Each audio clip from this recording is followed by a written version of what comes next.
सोचे 26 रन पर 4 विकेट गिरने के बावजूद भी अगर डीसी की टीम इस मुकाबले को एक भी विकेट न गवा करके 17.4 ओवर में अगर इस मुकाबले को खत्म कर देती है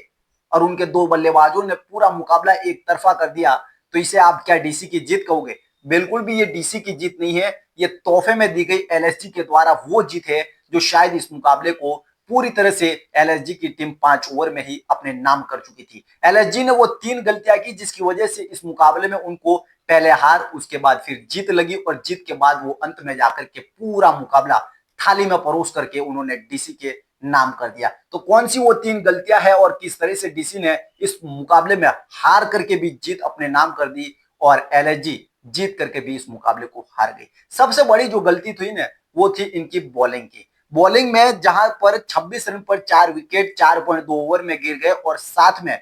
आपके सबसे 4 बड़े धुरंधर जहां केएल राहुल, पथुम निशंका, कप्तान खुद अक्षर पटेल और नीतीश राणा इस टीम की सबसे बड़ी रीढ़ की हड्डी है। उसके बाद इनकी बैटिंग लाइनअप में कोई ऐसा खिलाड़ी नहीं है जो अपने दम पर इस मुकाबले को जिता सके। लेकिन बावजूद उसके समीर रिजवी जो इतना बड़ा नाम नहीं है, जिन्होंने अर्धशतक लगाया, नॉट आउट रहे, इस मुकाबले को खत्म किया। ट्रिस्टन स्टब थोड़ा बहुत नाम है लेकिन वो अपने दम पर अकेले इस मुकाबले को नहीं जिता सकते थे और यही वजह रही कि 4 विकेट 26 रन पर गिरने के बावजूद भी उस गेंदबाज को गेंदबाजी नहीं दी जिसने इस मुकाबले में डीसी को बहुत अच्छे तरीके से बाहर फेंक दिया था। उस खिलाड़ी का नाम है प्रिंस यादव। या इस मुकाबले की सबसे बड़ी जो गलती रही वो थी प्रिंस यादव। प्रिंस यादव ने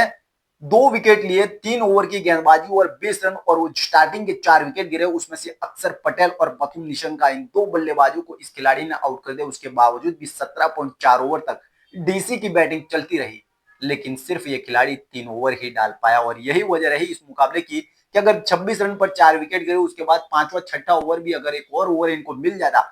26 पर जो 4 थे, हो सकता था 30-35 पर 5-6 भी हो जाते। वो खुद अपनी रंग में था,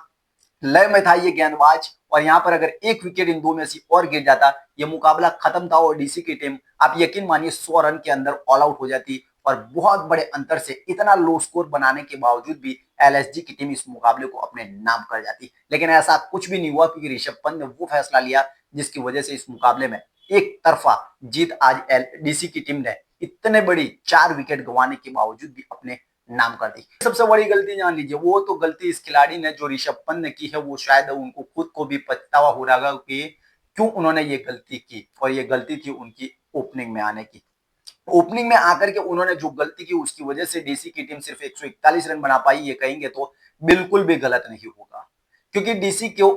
जो एलएसजी की टीम ने जो 141 रन बनाए है उसमें ओपनिंग में आना चाहिए था मार्करम और मिचेल मार्श। ये आइडियल ओपनिंग साझेदारी, ओपनिंग जोड़ीदार है जो इस टीम के लिए बहुत अच्छे से बैटिंग कर सकते थे। जहां पर अगर मार्करम की बात करें उनको 3 नंबर पर भेजा गया। मार्करम 3 नंबर के खिलाड़ी है ही नहीं है, वो टी20 में ओपनिंग के बल्लेबाज है। साउथ अफ्रीका के लिए इस वर्ल्ड कप में उन्होंने क्या करके दिखाया ये हमको कहने की जरूरत नहीं है। उसके पहले इन्होंने एलएसजी के लिए पिछले साल की जो पारियां खेली थी, जो 50 लगाई थी, वो भी बेहतरीन पारियां थी और यही वजह रही कि लग रहा था कि सबको कि ओपनिंग में मिचेल मार्श आएंगे, साथ में मार्करम आएंगे और 3 नंबर पर हो सकता है कि जो चाहत रख रहे हैं कि ये एलएसजी के कप्तान ऋषभ पंत कि मुझे ऊपर खेलना है तो 3 नंबर पर आ सकते हैं और ऐसा अगर होता तो ओपनिंग में ये दोनों अच्छे फॉर्म में हैं, अच्छे बैट्समैन हैं, ओपनर बैट्समैन हैं, अच्छी स्टार्टिंग दे देते, 50-60 रनों की अगर ओपनिंग पार्टनरशिप दे देते, उसके बाद अगर ऋषभ पंत 3 नंबर पर आते हैं तो उनके पास बहुत सारा टाइम रहता है, वो अपना टाइम ले सकते हैं और उसके बाद अच्छे इनिंग्स बिल्ड करके एक अच्छा स्कोर खुद के लिए बना सकते हैं, टीम को भी बहुत अच्छा स्कोर बना करके दे सकते हैं। लेकिन वो ओपनिंग में आए, वो दोनों ही खिलाड़ी मिचेल मार्श और खुद आउट हो गए। उसके बाद 3 नंबर पर आए मार्करम, वो भी नहीं चल पाए। फिर उसके बाद बदोनी आए, वो भी नहीं चल पाया और इस तरह से इस मुकाबले में स्टार्टिंग के ही ओवरों में ही जब 4-5 विकेट गिर गए तो फिर कुछ बाकी नहीं रहा। वो तो अच्छा हुआ कि उनको 141 रन पहुंचने में बाकी के जो बल्लेबाज थे उन्होंने मदद की, वरना इस मुकाबले में 100-110 के आसपास ये मुकाबला इनके लिए खत्म हो चुका था।